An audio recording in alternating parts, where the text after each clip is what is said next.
Teje-Maneje, Michoacán a 100 días.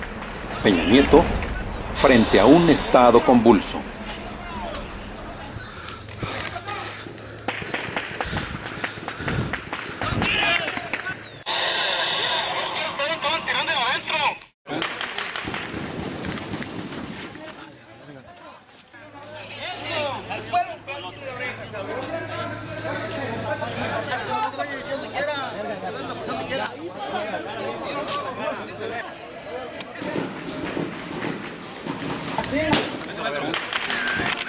El pasado 16 de enero, el presidente Enrique Peña Nieto designó a Alfredo Castillo como comisionado para la seguridad en Michoacán. Con esta acción, inició una nueva estrategia del gobierno federal para combatir al crimen organizado y la inseguridad en esa entidad. El próximo viernes 25 de abril, se cumplen 100 días de que Castillo asumiera el control de Michoacán. Hoy, el panorama todavía es agitado, incierto y poco claro. Las preguntas sobran. ¿Sabemos en realidad lo que está pasando en Michoacán? ¿Quién manda en ese estado? ¿La nueva estrategia ha mejorado la vida de los michoacanos? Nos acompaña en Teje-Maneje Luisa María Calderón Hinojosa, senadora por el Partido Acción Nacional y que fuera candidata del PAN a la gubernatura de Michoacán en las elecciones de 2011. Estos comicios los ganó el priista Fausto Vallejo, gobernador actual de esta entidad. Muy pocos conocen lo que vive, lo que está pasando en Michoacán, como la senadora Luisa María Calderón, a quien de verdad agradecemos mucho su presencia aquí en Teje-Maneje. Queremos, si nos permiten, hacer de inmediato una primera evaluación de estos 100 días desde la llegada del comisionado y del gobierno de Enrique Peña Nieto, que se fija en Michoacán y hace un plan de seguridad. ¿Cómo está? ¿Cuál sería tu primera evaluación así fresca de bote pronto? Lo primero que diría es que tardaron mucho en volver y que lo primero que se hace es decir, aquí tenemos el mando nosotros.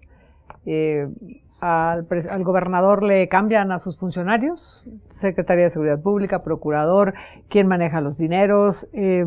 Hay como una implosión de la presencia del gobierno federal. Creo que hay muchas cosas mediáticas, ¿no? Cuando va Peña Nieto dice que llevará 45,000 millones de pesos, que ya están etiquetados salvo 1,000 millones de pesos, ¿no?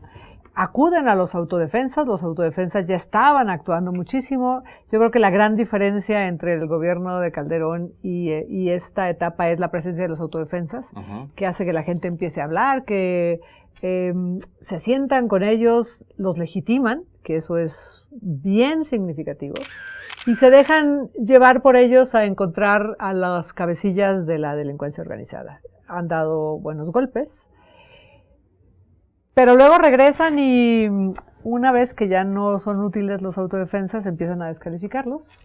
Y esto ha hecho muy compleja la situación dentro de Michoacán, porque la gente vuelve a desconfiar muchísimo, dice, ¿estos son autodefensas o son templarios disfrazados de autodefensa? ¿Y este discurso confuso también es generado desde el gobierno federal? ¿Lo ves así o no?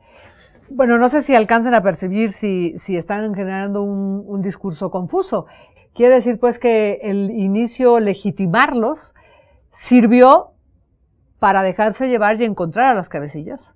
Pero luego se ha hecho un tema muy complejo, porque ahora tú no sabes si en la fila de los autodefensas se formaron los templarios porque dejaban de tener fuerza de aquel lado, se formaron en la fila de perdón, yo digo. Y entonces, pues ahora no sabes quién es de verdad, quién es de mentira. Si todos los que estaban al principio eran unos ángeles, no, pues ninguno era un ángel, pero se levantaron para defender a su comunidad.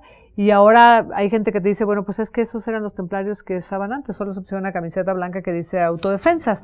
Los ayuntamientos, es cierto que han llegado a 25 municipios que tenían luz roja, de mucha emergencia. Es cierto que la gente se sintió aliviada con la presencia de la Policía Federal. Se llevan a los policías municipales, bueno, unos corren, otros se van a Tlaxcala el curso, ya los regresaron. Y ahora no sabemos qué va a pasar con ellos, los van a liquidar, que sería, si no pasaron las pruebas de confianza, pues sería lo lógico liquidarlos. O sea, ¿estamos ante una improvisación nuevamente o cómo ves? Mira, pienso que al principio fueron como pateando el bote y saliendo a como encontraron, ¿no? Bueno, nos sirven los autodefensas, con estos vamos. Bueno, los policías municipales los tenemos que quitar porque están siendo instrumento de la delincuencia organizada, los quitamos. Y fueron tomando estas decisiones de tal manera que ahora se les están revirtiendo algunas de esas decisiones y que es bien importante porque, en efecto, acuerdan con los autodefensas, pues los autodefensas crecen, son los legitimados. Yo por eso digo, es bien significativo esto de haberlos legitimado, porque hoy, ¿cómo los descalificas? Bueno, pues descalificas a Hipólito porque encontraste ahí antecedentes y porque los acusa el americano de haber matado a estas otras dos gentes que habían sido también autodefensas, pero que también habían pasado por ser de las otras bandas, ¿no? Entonces, ¿qué hay ahorita entre la población? Yo creo que hay dos sensaciones. Las cosas están yendo bien, que es el mensaje muy mediático, y la gente que vive en los pueblos decir, pues aquí no están bien, ¿no? Porque estamos en si hay una incertidumbre, contradicción, ¿no?, en lo que se dice mediáticamente con lo que está pasando en realidad en Michoacán.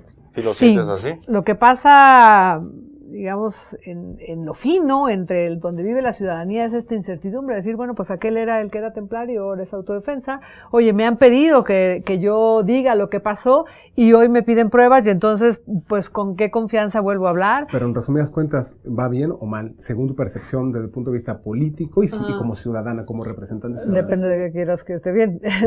Si la percepción de pescar a las cabecillas es lo significativo, pues va bien.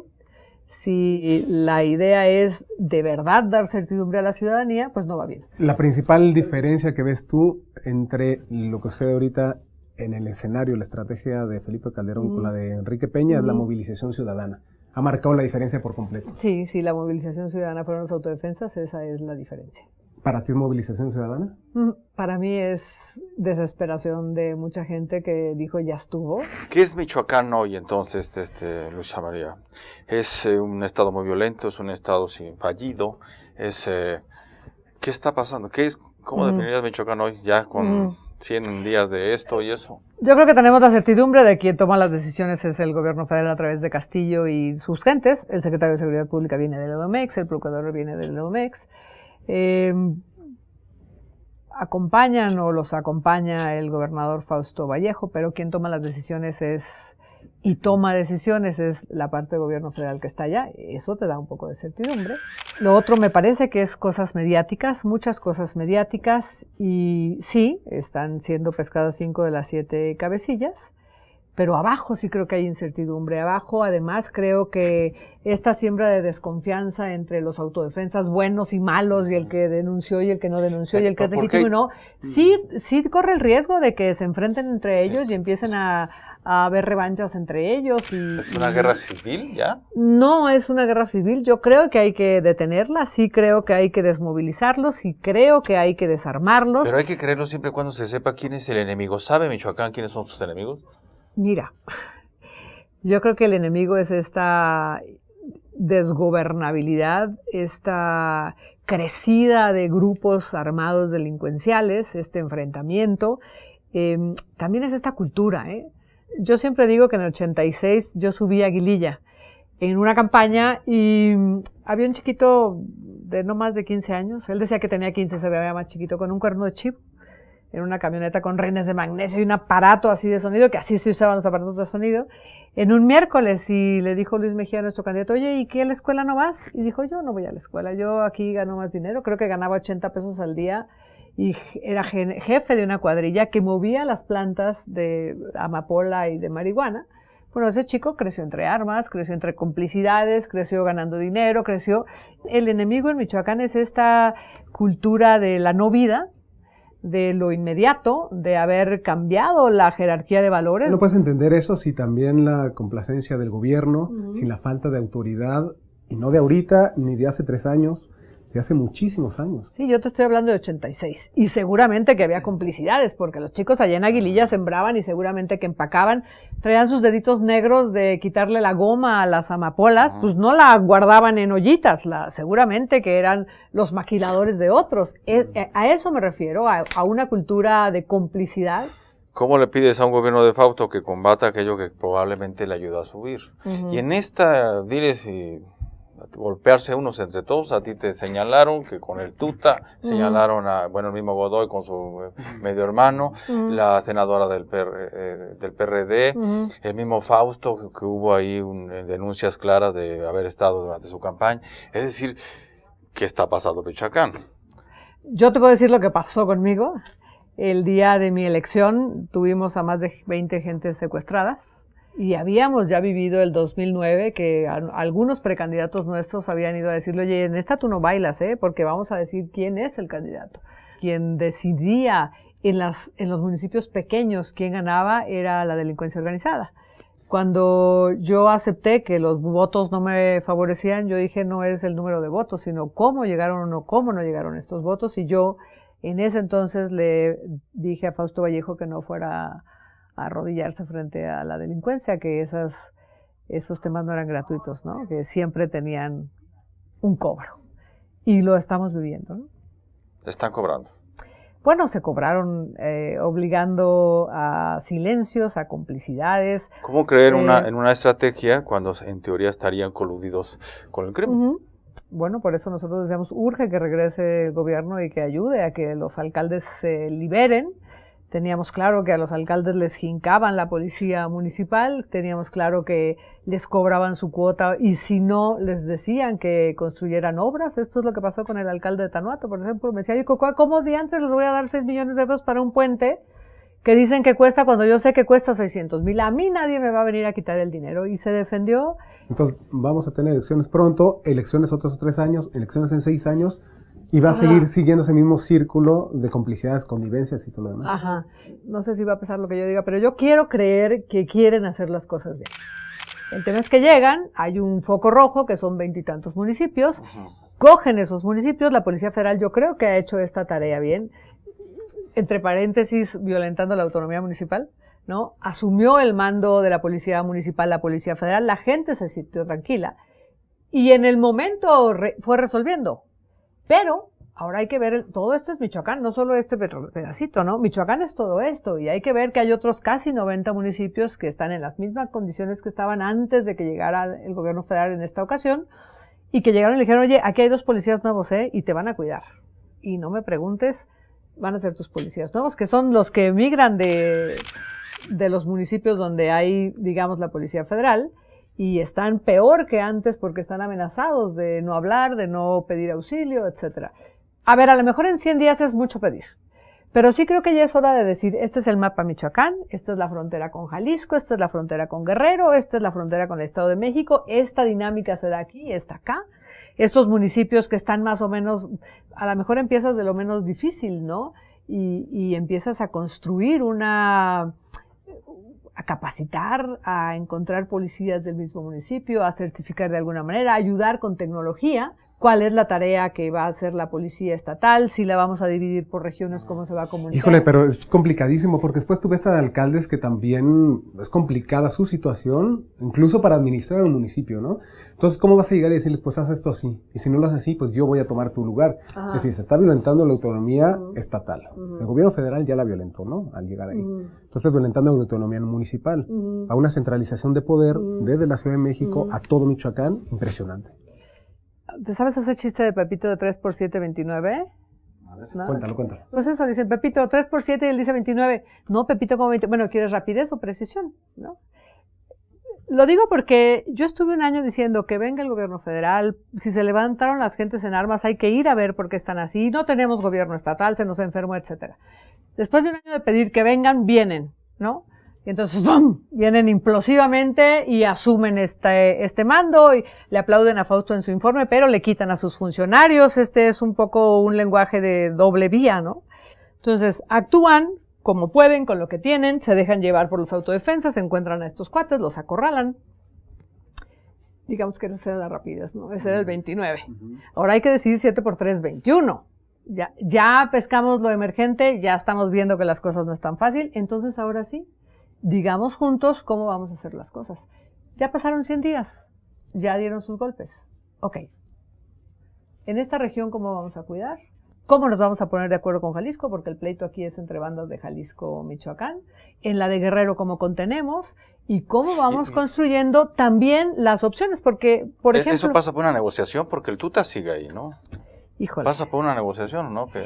Pues lo que pasa es que negociaron con las autodefensas, ¿no? Ahora, el doble lenguaje de las autodefensas. Yo creo que debimos haber celebrado que Ciudadanos, por lo que se vendió, finalmente levantaron cabeza y trataron con sus propios mecanismos contrarrestar el crimen organizado. Claro. Resulta que, como bien lo dijiste al principio, se confía en ellos, se negocian, y ya que logran, ahora los atacan o ahora son señalados. Entonces, eso tiene un doble filo, al menos de político. Uno es desprestigiar el movimiento social también, ¿no? Ajá. Entonces...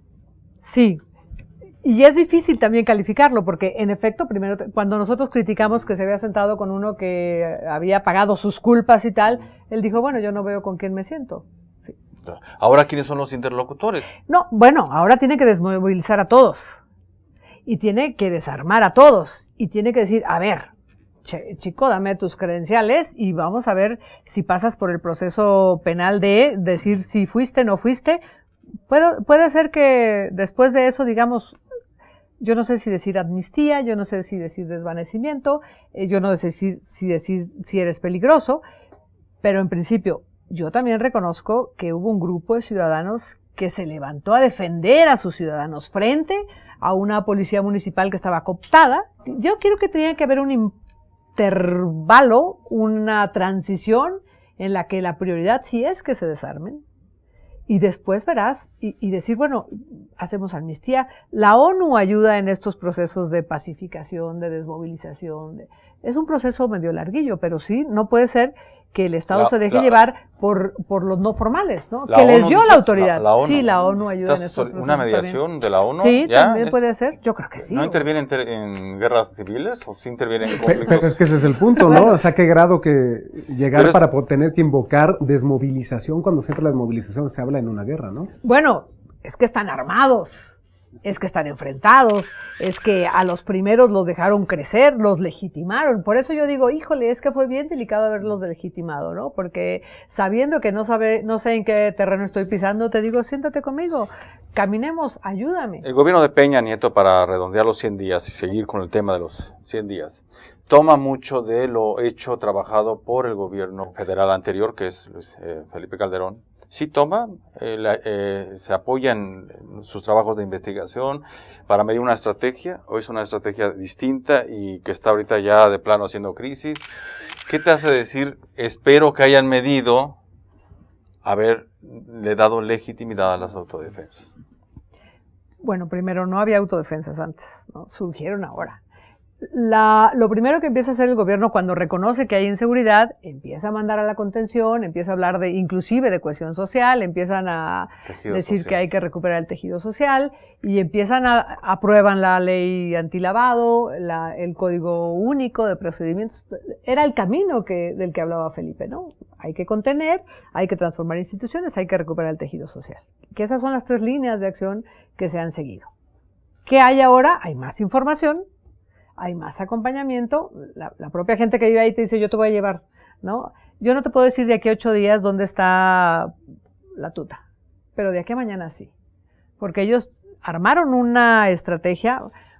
Cuando los primeros autodefensas llegan, te ayudan a tomar tu pueblo, te dejan radios, te ponen una trinchera y te dicen, nos avisas, y al siguiente pueblo, entonces van armando una red de informantes que le van diciendo cuál es el movimiento de los delincuentes organizados y los traen a salto de mata, ¿no? Entonces la confianza se le estás dando a las autodefensas, es decir, la estrategia puede ser igual que la del gobierno pasado, pero las autodefensas son las que están generando la confianza para que todo vaya mejor, entre comillas. Las autodefensas son las que generan información para poder ir a por las cabecillas. Pero no son las que generan todo el sentimiento y confianza respecto al gobierno federal. Si yo le tengo confianza a una autodefensa para decirle, es porque también creo que el gobierno a lo mejor está haciendo bien las cosas, ¿o no es así? Mira, yo me acuerdo que lo que más me decían en mi campaña era que no se vaya el ejército, que nos traigan el ejército para con nosotros, etcétera. La gente confiaba en las fuerzas federales.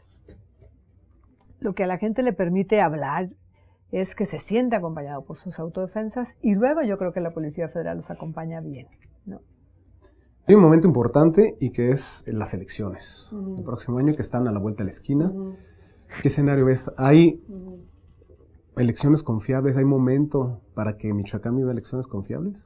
Con todo este panorama tan oscuro y por pintarse. Yo querría que sí.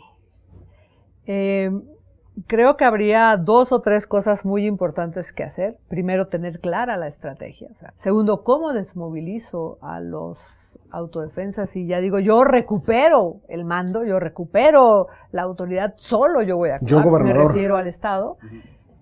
Pues no sé si el gobernador lo puede hacer, pero ahí está el comisionado, ¿no?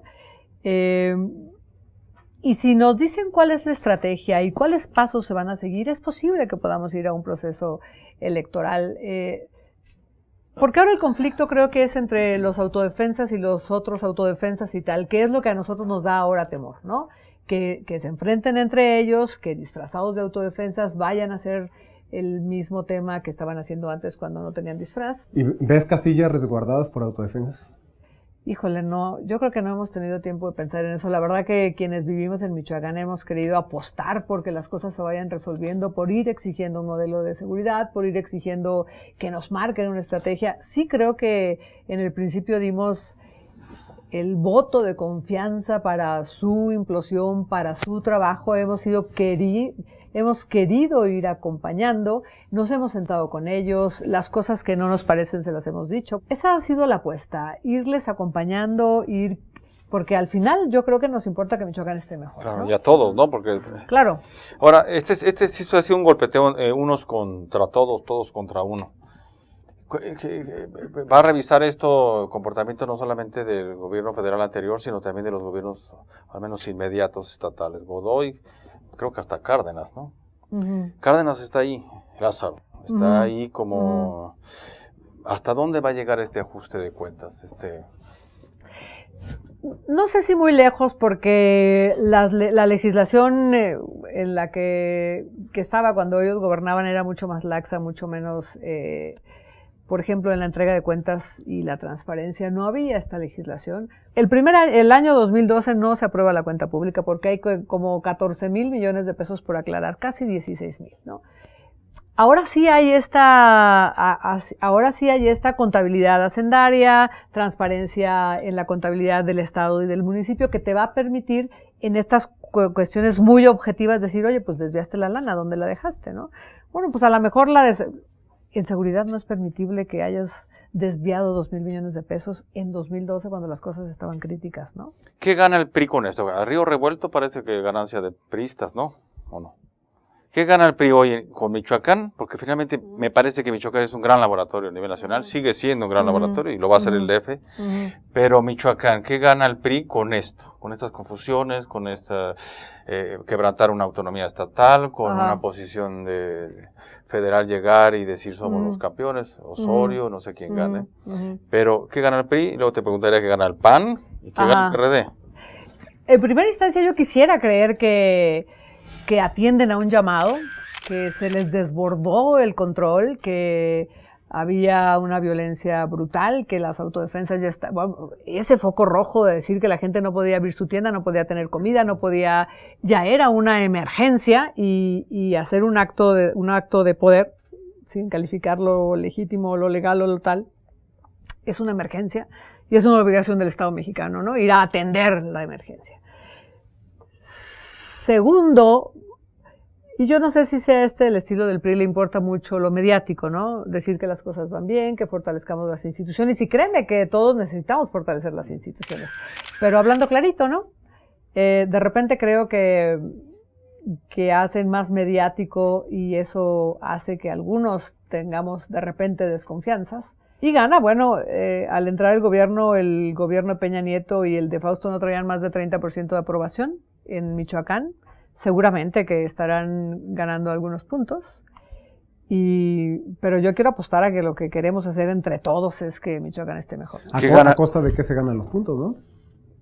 No, bueno, todos urgíamos que entrara a gobernar, vamos. Que alguien gobernara. Sí, y eso era una necesidad de todos, pues, ¿no? De los amarillos, de los azules, de los rojos. ¿Y el PAN y el PRD, para completar la pregunta, Fernando? Pues yo no sé si sea apuesta de ganar o de no perder, no. La verdad que esos cálculos no los hemos metido en la bolsa, por lo menos nosotros. Le decía lo del PAN porque es también un estado muy simbólico, no solo porque ahí son los Calderón, sino también son los Cárdenas, ¿no? Uh-huh. Entonces, desde la perspectiva del PRI, sería, ¿a dónde quieren llevar Michoacán? ¿Qué les conviene? Digo, le elevan un estado en crisis, no me digas que no recoge nada de lo que habían hecho antes, yo creo que sí. Uh-huh. Pero ahorita la sensación es que solo ellos podrían salvar ese estado. Es una ganancia. Tal vez en el ámbito nacional ellos estén teniendo esa ganancia, pero en la convivencia diaria la gente sigue con la deuda, pues, ¿no? Porque te dice, oye, pues es que ese era el templario y ahora resulta que es el que tiene mayor prestigio. ¿Hay más panistas, ¿no? Entonces en Michoacán se mantienen los mismos? No lo sé. Nuestra encuesta de febrero todavía nos tenía arriba, pero sí creo que nosotros no hemos hecho apuesta a cálculos electorales. Me parece que sería como mezquino hacerlo ahora. De veras que hemos tenido muchos duelos y creo que tenemos que pasar por un proceso de reconciliación y yo creo que nosotros le estamos dando prioridad a eso. ¿Cuál es el escenario ideal para ti en Michoacán? Primero, que los municipios tengan libertad, y me refiero al sentido policíaco y al sentido de que no venga alguien a cobrarles. Segundo, que haya esta desmovilización, que haya un proceso de reconciliación, y que la gente pueda también tener un trabajo. Somos súper productivos en 11 municipios, pero tenemos 102 municipios en pobreza. Y yo creo que el tejido social sí es, bueno, comedores comunitarios, pero sí es cambiar contenidos de lenguaje, sí es cambiar, hay tanta gente con duelos guardados, ¿no? Yo me acuerdo, bueno, se te muere alguien y viene la gente, llora contigo, te da permiso de llorar, te lleva café, te lleva comida. Vamos, el velorio es todo un ritual de pasaje del duelo. Hoy hay cientos de gentes que solo te miran y les lloran los ojos, ¿no? No han podido doler a sus muertos, y el resentimiento y el enojo y el saber quién fue y no poder decirlo tiene que pasar por un proceso de permitirnos ese duelo, de permitirnos reconciliar y de que los ciudadanos vayan haciendo esta tarea de cultura de la legalidad, ¿no? Que los chicos nuestros han ido haciendo una campaña, por ejemplo, de pintar bardas de blanco y ponerle un pedazo de poesía. Es como recuperar un espacio público, hacerlo juntos, barrer las calles, recuperar otra vez los espacios públicos. Creo que en la ciudadanía tiene que haber una disposición distinta también. Ojalá que Michoacán tenga un mejor futuro. También, de verdad, lo merecemos todo, porque está dañando no solamente y no quiero ser moralista, pero mucho de la imagen del país también procede de estas entidades tan violentas, tan salvajes. ¿Qué calificativo y qué calificación le das a estos 100 días, en un ánimo de calificar el comportamiento de Peña Nieto? Que es lo que me gustaría, ¿te parece bien cerrar? Es decir, ¿cuál es tu evaluación de estos 100 días de este trabajo de Peña Nieto? Para esos jóvenes que lo entenderían si eres más directa de lo posible. Yo diría, es un esfuerzo de implosivo primero que es impactante. En eso diría, bueno, fue el 29, no el 21. ¿no? O sea, fue rapidez, sin cuidado, que fue eficaz, y después en este periodo creo que ya tienen que entrar a la recuperación de las instituciones, de la autoridad, donde no han ido caminando bien. Sí creo que ahí hay que, o esperamos un poco más de tiempo, porque calificarlo sería todavía un 4. Por lo pronto lo apruebas, por lo que veo. Sigue la duda al menos. Sí. No te estarán ahí presionando, porque si no te ventila públicamente que tú la tuta y no sé cuántos. No, créeme que yo presenté una denuncia penal contra la tuta, porque espero que lo cojan y espero que haya razones para que se queden en el bote. ¿Y si es así, si los apruebas? No, vamos, la verdad que es muy complicado decir está mal ese gobierno. Es complicado decirlo porque la condición de Michoacán no es fácil. Y creo que todos queremos apostar a que las cosas mejoren. Si solo descalificamos, si solo veo las cosas que no están bien, pues sería bien fácil decirte, no, hombre, pues no han hecho esto. Y la verdad que no abonaría. No, a mí nadie me presiona. La verdad que hablo demasiado y así lo voy a seguir haciendo toda la vida. Pero sí quiero que caminemos y construyamos mejor para Michoacán. Y más rápido, ¿no? que es también lo que apuestas. Mejor y más rápido. Sí, aunque es complicado más rápido. Pues de verdad, muchísimas gracias. Al contrario. Ojalá nos permitas invitarte para al menos los 200 días, a ver qué evaluación tenemos ya. Me parece que ya estaremos además, entonces sí, en otros escenarios, ¿no? Y por supuesto que todos, si les va bien a Michoacán, por supuesto nos va bien a todos. Por ¿no? supuesto que sí. Muchísimas gracias a ustedes también por acompañarnos.